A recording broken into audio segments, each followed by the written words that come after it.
El Servicio de Calidad y Salud Animal aclara que no existe inconvenientes con la exportación de carne paraguaya a Chile. Lo que sí está por definirse es una ley que aún es proyecto en el país trasandino sobre una clasificación de carne tipo europeo o cebú. Esta tipificación podría reducir el precio de nuestro producto, pero en comparación con lo que actualmente se oferta. La asesoría jurídica del INDER sigue de cerca el proceso de investigación abierto por la Fiscalía en base a la denuncia formulada por presuntas irregularidades en el manejo de recursos del Fondo de Inversiones para el Desarrollo. El asesor jurídico de la institución presentó más documentos ante el Ministerio Público.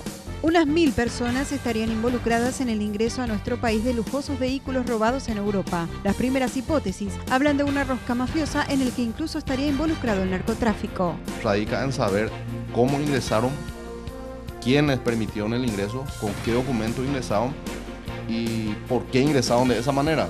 Ahí está el meollo de la investigación a mi criterio. El ministro de la Senat aseguró que el narcotráfico mantiene al ala más peligrosa del EPP. Autoridades confirman que el grupo armado cobra impuestos. Mediante estos, los criminales acceden a armas que finalmente son usadas para los atentados, secuestros y asesinatos.